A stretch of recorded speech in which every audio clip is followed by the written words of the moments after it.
vous remercie de cette invitation. Mon ami François qui nous a accompagnés pendant un moment dans notre traversée du désert à Maghreb Steel. C'est le seul producteur d'acier plat au Maroc avec une capacité d'1 million de tonnes. 1500 employés et 40 ans d'histoire. Donc c'était une entreprise qui était très prospère. Ils ont investi à peu près 600 millions d'euros dans un complexe de chaux, donc une aciérie et 2 laminoirs. Et ça s'est fait vraiment à contre-cycle. Donc la situation financière s'est vite dégradée. Le démarrage de l'unité est très complexe. Donc c'était une entreprise qui était à l'arrêt. Il y avait 0 trésorerie, pas de quoi acheter la matière. Toutes les unités qui étaient à l'arrêt. Si Maghreb Steel était défaillante, c'était une crise financière majeure pour le pays. Les actionnaires ont accepté un changement de management et donc l'arrivée d'une nouvelle équipe. On a vraiment repris tous les processus de la boîte et on a commencé à les structurer, à mettre au moins les bases, commencer à former les gens sur la maintenance, sur la résolution de problèmes, sur redéfinir les rôles et responsabilités de chacun. C'est la refonte du système RH. Sur les aspects managériaux, on a commencé par définir vraiment les valeurs de l'entreprise. Les valeurs nouvelles, celles qu'on voulait promouvoir.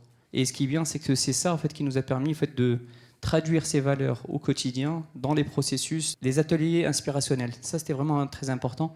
Et c'était un élément sur lequel François nous avait beaucoup aidé. On était sur une mission qui dépassait de loin le cadre, la simple PME ou grosse PME que représentait Maghreb Steel.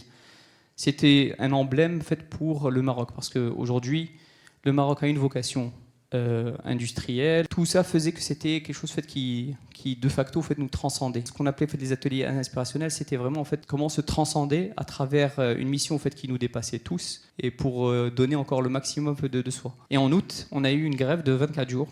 Donc arrêt total des 2 usines. Fin août, ils ont repris le travail avec un engagement d'une paix sociale pendant les 5 prochaines années. Manifestement, ça n'a pas tenu. Donc de septembre à décembre, on a eu une grève perlée. Pas mal de sabotage, réduction de cadence. Et le 19 décembre 2015, on a eu une grève sauvage. C'est-à-dire qu'ils sont rentrés avec des barres de fer et ils ont chassé tous ceux qui voulaient travailler. On avait un management qui était complètement inexistant. Je rencontrais mes équipes dans des cafés, ils avaient peur.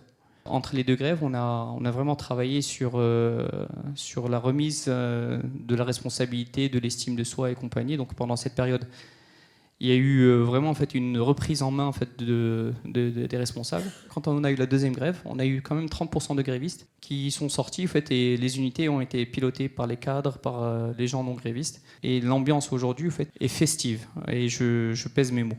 Voilà, donc aujourd'hui les résultats de tout ça, c'est qu'on a eu un nombre d'accidents et d'incidents sécurité qui ont été divisés par 10. On a eu une augmentation des volumes de vente entre 2015 et 2016 de 37%. On a eu l'amélioration des coûts de transformation jusqu'à moins 40%. Augmentation des capacités de production. Voilà, il y a des unités qui ont quasiment doublé de capacité. On est passé d'un EBITDA sur 2014 de moins 156 millions de dirhams. Le premier semestre 2016, on est à plus 113. Donc il y a eu vraiment un changement spectaculaire.